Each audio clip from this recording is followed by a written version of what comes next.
औज़ुबिल्लाहि मिनश्शैतानिर्रजीम बिस्मिल्लाहिर्रहमानिर्रहीम। नाज़रीन और सामीन, आज की इस वीडियो में मैं आपको आलू बुखारा के अफादियत के बारे में कुछ गोश गुजार करूँगा। इसके फ़वाइद पर रोशनी डालने की कोशिश करूँगा। अल्लाह पाक ने इस फल में किस कदर अफादियत को इंसान के लिए मख्फी रखा है, इस पर रोशनी डालने की कोशिश करूँगा। जैसा कि मैं पहले भी अक्सर बताता रहता हूँ कि हर इंसान के लिए बहुत ज़रूरी है कि हमारे गिरदो नवा में बहुत सारे फ्रूट सब्ज़ियाँ पाई जाती हैं, इनकी अफादियत क्या है और वो इंसान के लिए किस कदर फ़ायदा रखती हैं और किस कदर मुज़िर हैं, इनके बारे में हर शख्स के लिए जानना बहुत ज़रूरी है। अल्लाह पाक का शुक्र है कि उसने मुझे इन चंद चीज़ों के बारे में कुछ इल्म से नवाजा। अल्लाह पाक की कुदरत पे कुर्बान जाएं कि जिस फील्ड में भी जाएं वो इल्म का एक समंदर होता है और इन तमाम उलूम का मंबा जो है खालिक की कायनात है। अल्हम्दुलिल्लाह, तारीफ़ है उस पाक ज़ात की। तो जो इल्म मेरे पास है, अल्लाह ने जिस इल्म से मुझे नवाजा, मैं उसको अपने तमाम भाइयों तक पहुंचाने की कोशिश करता हूं। जिसके नसीब में है, जिस कदर है, वो उससे अफादा कर लेगा इंशाअल्लाह। तो नाजरीन, मैं बताता चलूं कि बहुत सारी अशिया हमारे किचन में मौजूद होती हैं, मगर उनकी अफादियत से ला इल्म होते हुए हम उनसे पूरी तरह अफादा नहीं कर पाते। तो इसीलिए मैंने अपना ये मिशन बनाया हुआ है कि मैं अपने भाइयों तक ऐसी अशिया का इल्म, ऐसी जड़ी बूटियों का इल्म, ऐसे फूल और पत्तों का इल्म और ऐसे जो दरख्त हैं, जड़ी बूटियां हैं, उनकी जड़ों का इल्म कि जिनको खाकर इंसान सेहतमंद रह सकता है, अपनी अमराज से छुटकारा पा सकता है, वो इंसान के लिए किस कदर फ़ायदेमंद है, यही मैं आप तक पहुंचाने की कोशिश करता हूं। तो नाजरीन, आज की इस वीडियो में मैं आपको आलू बुखारा के मुख्तलिफ़ नाम, जिस तरह अरबी, फ़ारसी, अंग्रेज़ी, सिंधी, सब में बताते हैं। तो नाजरीन, ये नाम बताने की कोशिश करूँगा। इसकी अक़साम क्या हैं, माहियत क्या है, इसके अफ़आल क्या हैं और इसका मकाम पैदाइश कहाँ कहाँ पर है।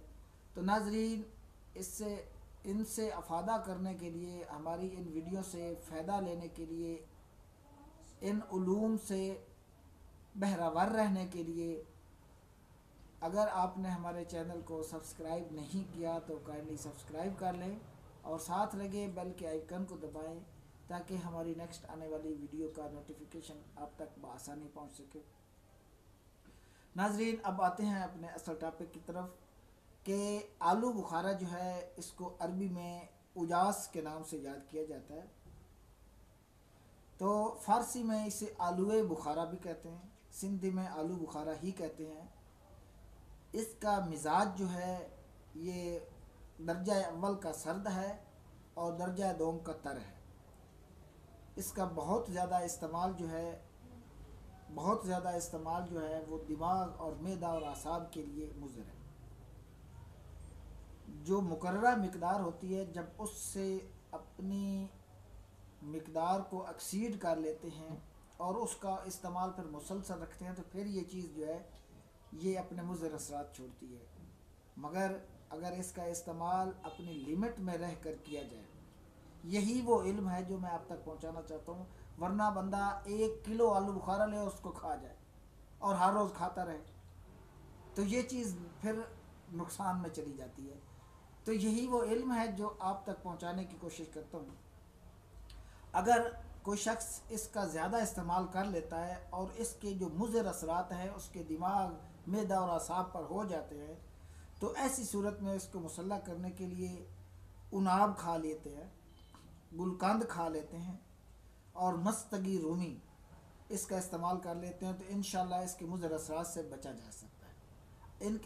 इसके इस آلو بخارا کی افادیت سے فائدہ مند ہونے کے لیے اگر یہ نہیں ملتا، یعنی اس کی ضرورت ہے، اگر یہ نہیں ملتا تو اس کا جو بدل ہے وہ ہے تمر ہندی، یعنی تمر ہندی کا استعمال اس کا بدل ہے۔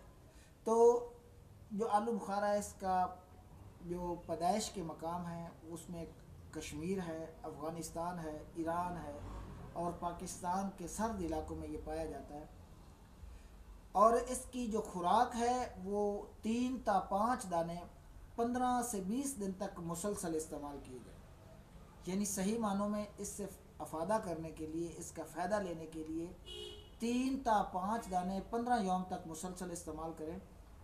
اگر کیرا گرتا ہے، یہ جیسے نزلہ، زکام، کیرا وغیرہ آپ نے نام سنا ہوگا، اگر کسی شخص کو کیرا گرتا ہے تو آلو بخارا کے پتے اور جڑوں کا قہوہ بنا کر پیا جائے تو اس کے لیے بہت زیادہ یہ مفید ہے۔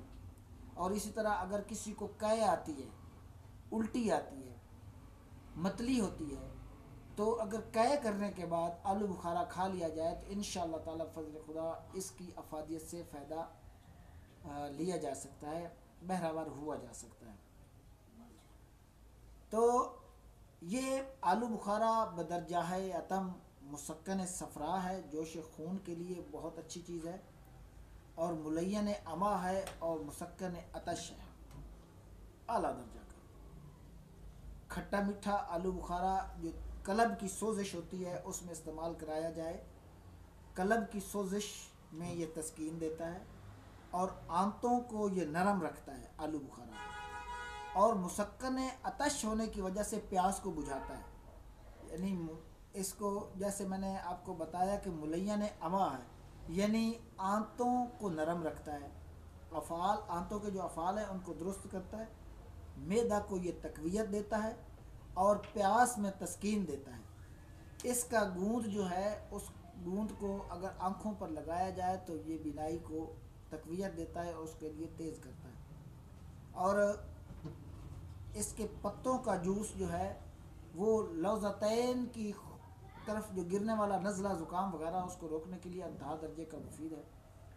اور صفرا کی وجہ سے اگر بخار ہو، یعنی کہ اگر بخار ہوا اور آپ کا منہ بہت زیادہ کڑوا ہوا، اندازہ ہو جاتا ہے، تو اگر صفراوی بخار ہے تو صفراوی بخار میں آلو بخارا کا استعمال بے انتہا فائدہ مند ہے۔ بخار کے دوران کھائیں، اور بخار اگر جب تھوڑا سا ٹوٹتا ہے، کم ہوتا ہے تو اس کا استعمال کریں، انشاءاللہ تعالی فضل خدا صفراوی بخاروں میں یہ بے انتہا مفید ہے۔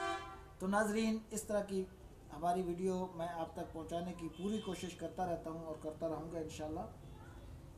تو اللہ نے زندگی رکھی تو نیکسٹ ویڈیو میں پھر ملاقات ہوگی، تب تک کے لیے مجھے اجازت دیجیے۔ اس سے ہماری ویڈیو سے افادہ کرنے کے لیے ہمارے چینل کو سبسکرائب کریں اور دوسرے لوگوں کو اس سے افادہ کرنے کے لیے اس کو ضرور شیئر کریں۔ انشاءاللہ پھر ملاقات ہوگی، تب تک کے لیے مجھے اجازت دیجیے۔ اللہ آپ کا حامی ناصر و السلام۔